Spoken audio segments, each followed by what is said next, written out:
Alright, in this tutorial, we're going to take a look at using Twitter to develop a professional or a personal learning network. Let's get started. First thing I'm going to do is go into my Twitter account. If you do not have a Twitter account, then you can easily create one. To create a Twitter account, what you would need to do is actually open up your browser and just search for Twitter. And when you come to Twitter, you can actually click on the about.twitter.com, join Twitter today. It's going to connect you in. And you just click sign up. You'll put in your full name, you'll put in a phone or email, I use email, and a password, and click sign up. Once you sign up, then you'll be able to get into your account. So in your account in Twitter, one of the things that you might want to do is update your profile in your settings. So you'll come up here to the top. You'll probably have a picture of a little egg with yours, and you can click on Profile. And you can go down to the settings. That's where we'll start. And this is where you can put in a username, your email address, make sure that the time zone is correct, and you can set some various different features for content and things like that.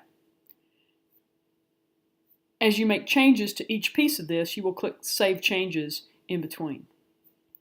Notice there are security settings, password information,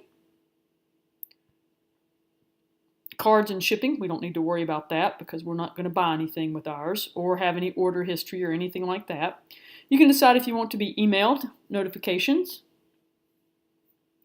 if you want to have web notifications. You can find friends to join on Twitter.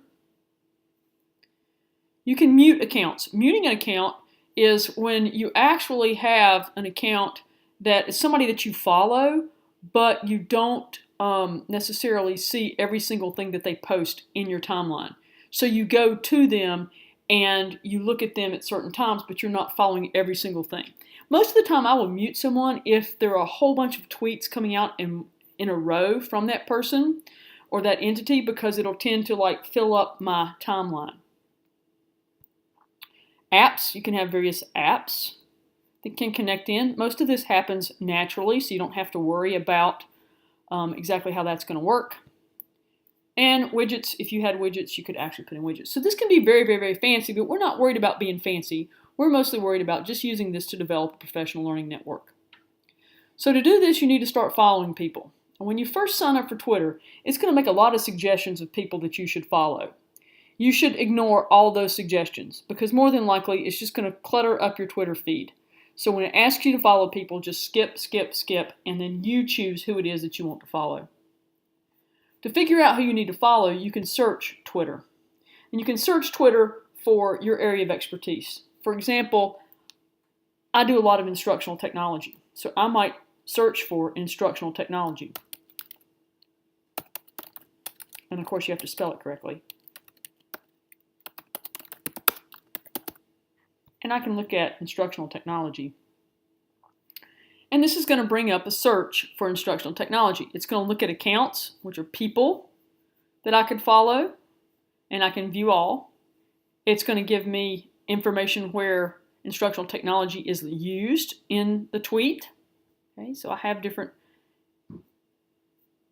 ways that I can search for that. Okay. And if I'm going to think about following someone, what I would more than likely do is click on this person's account and take a look at the kinds of things that they have been tweeting. Is it really good information, or is it stuff that is really just about, their own personal opinions? One of the people that I follow is Jonathan Wiley. He is a great instructional technologist, and he is one of the ways that I stay up to date with what's going on in technology, instructional technology. And many of the things that I will tweet are actually retweets of information that he's put out there. Speaking of retweets, retweeting is a great way to help you build your professional learning network. Here's how that works. when I come across things that I find to be very interesting in instructional technology on Twitter, these things come fast and furious. You can see how much stuff is on here. If I retweet something, meaning that I click on the retweet button, it becomes one of my tweets. And then I can go back to my tweets and actually catch back up on some of the things that I might need to read, things I'm interested in related to instructional technology, that might have passed through that feed had I not retweeted them and be lost like forever. So I use retweeting important information as a way to kind of keep those things I need to go back and look at right there in the forefront of my Twitter. Another way that you can build your professional learning network is to look for hashtags or to use hashtags. You'll see some of the hashtags over here. Hashtag Monday Motivation, hashtag Music Monday. Okay? And so if I do a hashtag, and I'm going to start to see if I can do this, TRUCTIONAL, instructional technology. Okay, you can start to see, search for all people, instructional tech. But you can see how it gives me information, as I go through. So I might search for instructional design, hashtag instructional design. And let's see what this brings up. This is going to bring up all the different tweets that have the hashtag instructional design as a part of it. So that's another way that you can build your professional learning network. I can go and look at this, see if this particular entity has something that I want, and if so, I can choose to follow them. Now, once I follow someone, okay, now I'm following them, I'm going to be provided with other suggestions of people to follow. I can choose to pay attention to those or ignore them. Just next to the follow button is this little widget where you have more actions. Here's where you can mute someone, you can block someone if they do offensive things. You can add them or remove them from lists. Now, I like to use lists to organize my tweets, and so I'm going to add them to a list called Tech. And now Learning Rush is in my Tech list. So, how do you get to your lists?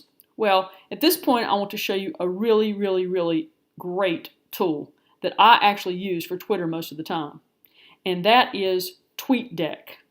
And so I'm going to go to now TweetDeck, TweetDeck, and it's actually part of Twitter. And so when I go to TweetDeck, you will see that I have things in order. I have my home feed, which is always going to be exactly the same as what I see on Twitter right here. That's my home feed. I have a group that I set up called Tech, which is all of the instructional technology people that I follow. All of that's there. And then I'm a Wake Forest fan, and I have a column here that's called Wake. And so everything about Wake Forest is there. Okay. I can add columns as needed. So let's say I was participating in a Twitter chat. I could actually add a column and make it a search. And there was a Twitter chat for HPU 4200 that happened not too long ago. I could actually choose that. And then I add the column, and now I have a column that could be just for that specific purpose. And then notice that I have ways that I could modify some of the settings for this, have alerts, have previews, engagement, see what's going on here. And when I'm done with the Twitter chat, I can just remove this column and go back to having the columns that I had before. Okay? So TweetDeck works in conjunction with Twitter to help you build your professional learning network. We'll be discussing this a lot more in class, but I wanted to just give you a brief tutorial overview.